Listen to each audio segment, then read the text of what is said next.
Now that we have our smoke dark, let's place in a smoke light. So on the hierarchy, create particle system.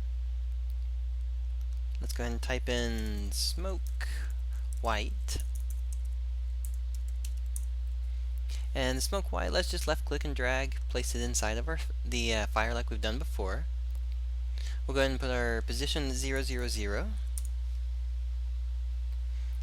The rendering rollout, let's open it. Let's go over to our smoke white over here and just drop it onto it.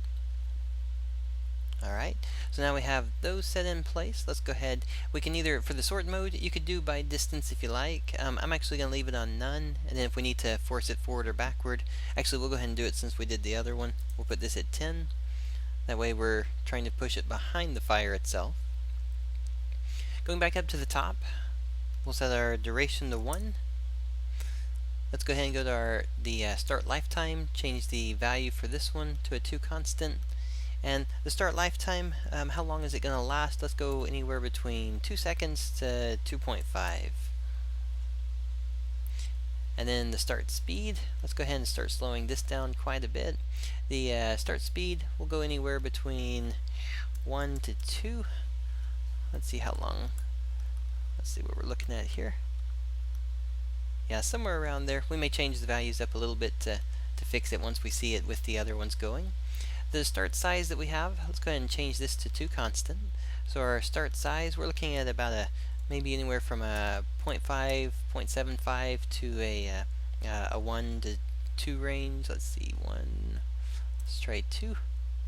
2 might be a little bit too big. We'll try for a 1.25. There we go. So it's got enough that it's got a good difference between the two values. I'm going to set my start value though up to 0.75. There we go.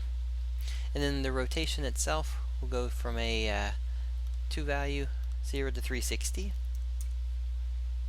Now for the color, right now we're using solid white. Let's actually do a little random between 2 colors. So we'll do a random between 2 colors here. And the first one, let's actually do this one. Notice when I go for black, it actually can take it all the way to a faded out. I'm going to take this pretty low on this side, maybe down to about a 30, 35 range for the RGB. And then let's drag our alpha all the way down to about 25, 30. We'll go for about a 30 right there. The second one, if you click on the other color, we'll go ahead and take this one down to about black. Actually, a little bit above black. We'll do for about 15 on it. And then we'll take our alpha about a 128. We'll take about halfway down. There we go. So we don't want to turn it into a black solid one, but we do want to just kind of use it as a mixture between the two. Alright.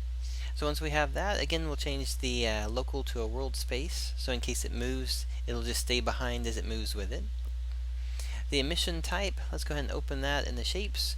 The emissions one for the rate, we'll go ahead and leave it 10 for the default how it is. I'm going to take my max particles just down to 100 though. Alright, let's keep going down. On the shapes, we have our cone. Again, like we've done before with the cone, we're just going to take the cone size anywhere between 5 to 10. We just want a little bit of an angle to it, but we want to make sure it feels like it's coming from it, so we'll do a 0.1 right there. Alright. Now let's go ahead and keep working on the overall pieces for it. So the force over lifetime.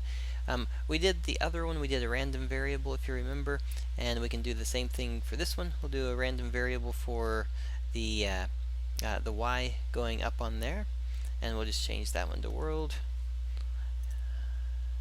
There we go.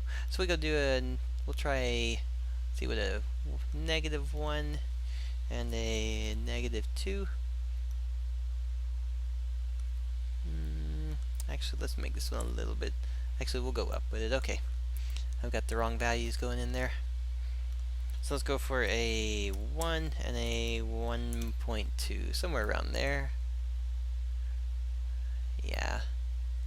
I might actually drop it. Looking at this, we're trying to get the speed. We want it to go a little bit higher than the other one, so it feels like there's this one smoke that's billowing out, and then there's the other one that's sort of there. Alright, so we'll stick with that for now, and then we'll see how it goes from there. The color over lifetime, let's go and open this one up and click on it. So the pattern that we're going for here, we want it to be solid here, and then once it gets to the top where it's popping, that's the only spot we actually want to change. So we're going to take this out to about 80%, and then on the far right one, on the alpha, let's just drop that all the way off. And then what you should see is once it gets here, instead of popping, just at the very top, it just starts to fade right there. Alright. And then the size over lifetime, let's go ahead and start in on that one. We'll go down to our particle system curves. And let's go ahead and just make this one size over lifetime. We do want it bigger. I'm going to try about a 2.5 on that one. We'll go ahead and resimulate here. So we don't want to start it big on the base, we just want the top to be big. So for the very start right here, actually you can even use the curve, the left curve right there, how it curves downward. And go from a 0, actually we don't want totally 0, we'll go for about a 0.5. You just want to follow it, make sure that you're catching it right where it's hitting on the width of the fire right there. So about a 0.5 all the way up to a 2.5. There we go. Now we've got two different smoke fires coming out from it. And then we'll do one more part, we'll do a rotation. And you could actually do a rotation, you could do two different ones. You could do a rotation over lifetime we've been doing, or you could do one on the speed. And if you did a rotation based on speed, then you could say we want to rotate it, the angular velocity, we'll say we want to rotate it 45 degrees, and just going between a speed range of 0 to 1. So by checking that one, you'll notice that there's just that small little 45 angle going from the life cycle of it over. Alright, let me lower that one. So that gets us our two sets of our, let me close the, if you see some of the shapes and stuff, if you close out the shapes, then those pieces will disappear so they won't show inside the scene. There we go. Now we've got our fire going, we've got that center part going, we've got the smoke going up, we've got a glow happening with it. The last thing, just to add a little bit of extra touch to it, we'll have a couple of sparks flying out from it, and that'll be what we work on next.